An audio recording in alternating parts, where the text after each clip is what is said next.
Hi, and welcome back to Focal Point AFR Talk. My production team telling me, Jeff and Rob telling me that video that Chris Matthews played of me last night that's getting quite a bit of circulation that makes me out to be in their view, a rabid anti-Hispanic racist, which, of course, I'm nothing of the sort.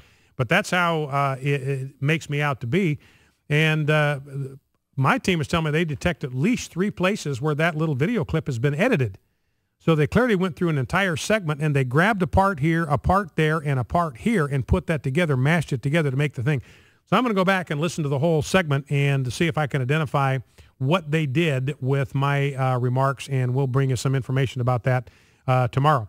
Now, back to the Petraeus thing. Let's start with clip 1, Rob. This is President Obama yesterday got real testy when he was questioned about Susan Rice. Remember, Susan Rice is one that went out there and she told blatant falsehoods now on 5 Sunday morning talk shows. And President Obama had to be the one that sent her out there. I mean, all 5 talk shows, that had to come from the administration. Please take Susan Rice. Please bring her on your program. I want you to talk to Susan Rice. So she's the one that they sent out there. They volunteered her. They pushed her to the front of the queue when you had people that have been far more logical to talk about this, whether it's Leon Panetta, whether it's General Petraeus himself, because remember, this is right after the Benghazi attack. Who better to talk about it than the director of the CIA, because it was an attack on a CIA annex. They could have sent him out there. They could have sent any, Hillary Clinton, Secretary of State, anybody. There are at least 4 or 5 people far more logical than Susan Rice to send out there to these 5 Sunday morning talk shows. So I think it was deliberately done by the Obama administration, perhaps to give Susan Rice some plausible deniability.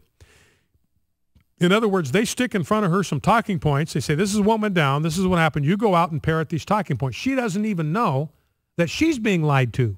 She doesn't even know that she's being jerked around. And if she can't figure that out, why in the world are we going to want to make her the Secretary of State if she can't see through a ruse that transparent? We knew. We were talking about it on this program 24 hours after the event that this is not a spontaneous mob demonstration. These people had RPGs. They had machine guns. It came in 3 coordinated waves. We were telling you that within 24 hours. The next day, we were telling you that there's something fishy about this mob demonstration. So if she can't even see through that, and she just marches out there and willingly disgorges this information that she has great reason to suspect is even truthful, then how does that make her qualified to be the Secretary of State? If she went out there and lied through her teeth, she knew it was falsehoods, and she went out there and repeated them mindlessly on 5 different talk shows, then once again, she's not morally qualified. If she's being lied to and didn't tumble to it, then she's not intellectually qualified.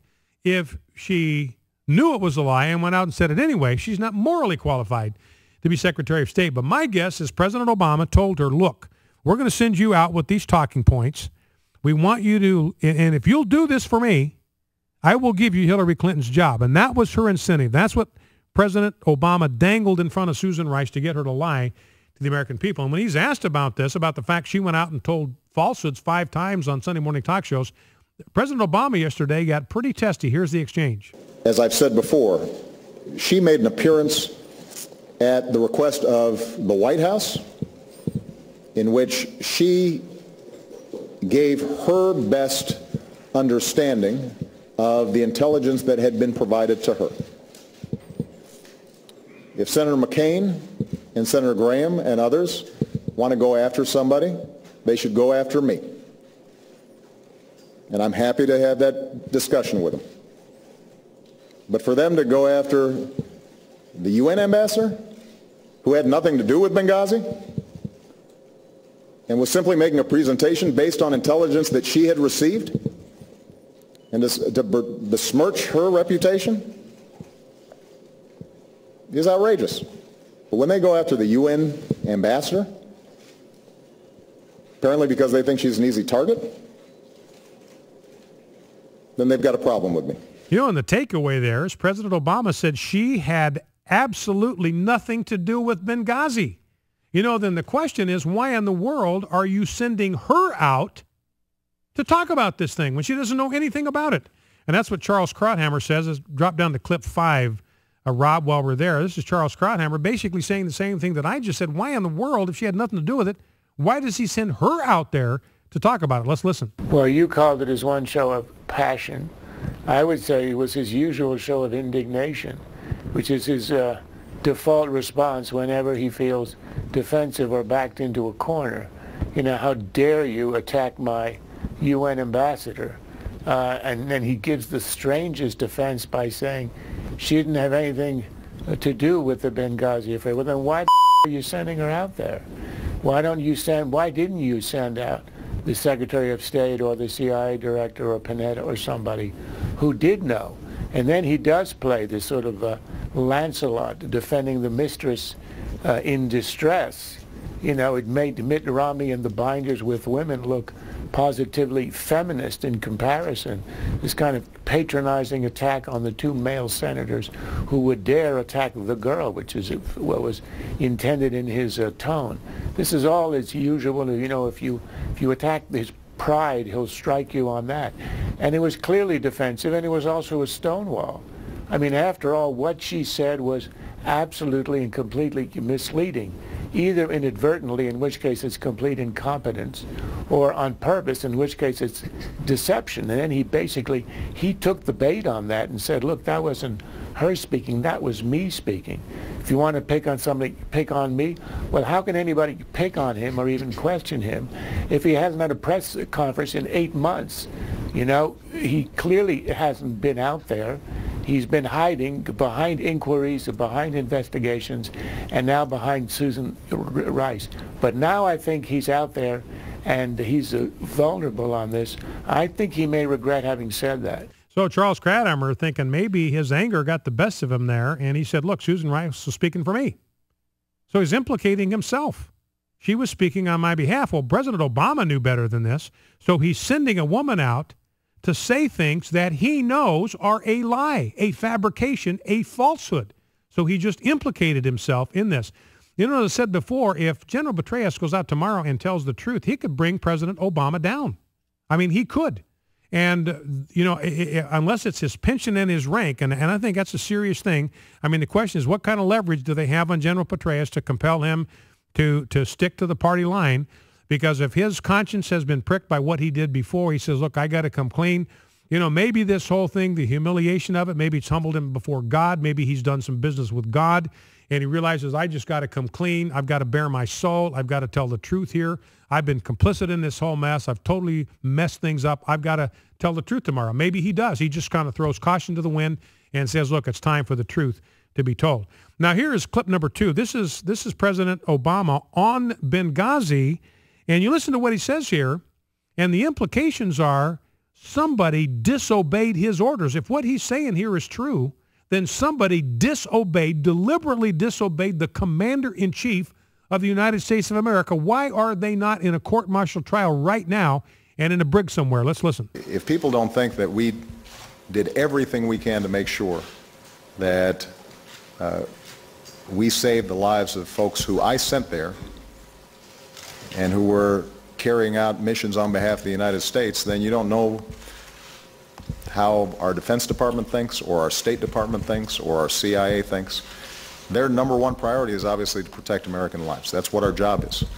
Now, Ed, I will put forward every bit of information that we have.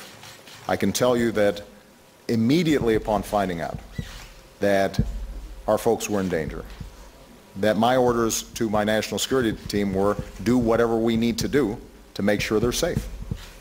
And that's the same order that I would give any time that I see Americans are in danger, whether they're civilian or military. So the question is, who disobeyed those orders?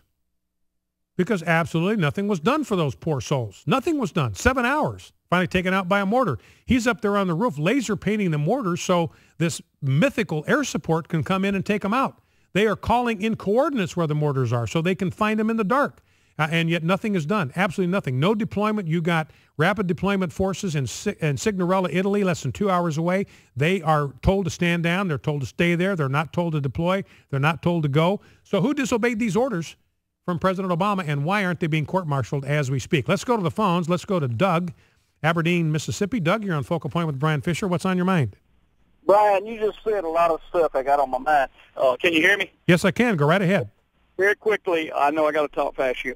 I was in the military 37 years, started out in Vietnam. I was aboard ship in the Da Nang Harbor.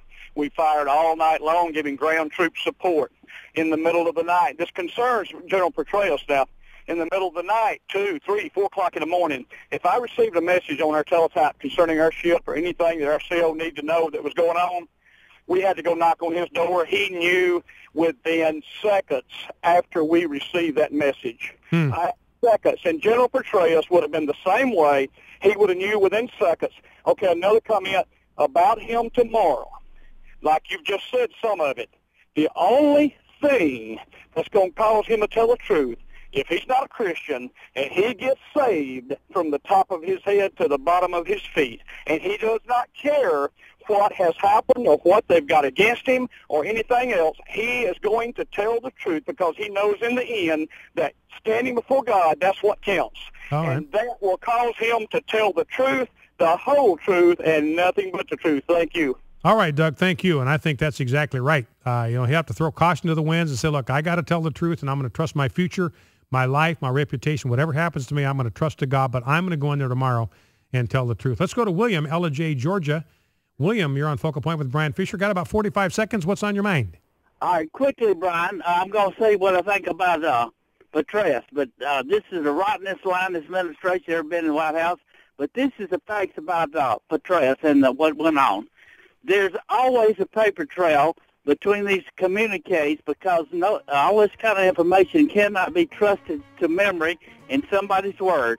There is evidence, there's video, audio, and written replies, emails of the truth of what happened. And the only way that Petraeus will get out of this, if he goes ahead and lies again, and Obama, that rotten president we got, will come out with an executive order prohibiting any information, written or verbal or audio, coming out to what the truth was. And that's what that rotten president will do. But Petraeus should tell the truth if he wants to do the right thing. But there's a paper trail to force him to. Yes. All right, William, listen, I got to let you go. We're coming up against a hard break. You know, the reality is if he issued orders, and those were his words yesterday, I issued orders, there's going to be a paper trail of those. Let's see them, Mr. President. Let's see the orders that you gave your national security team to protect our lives at all costs. Focal Point AFR Talk.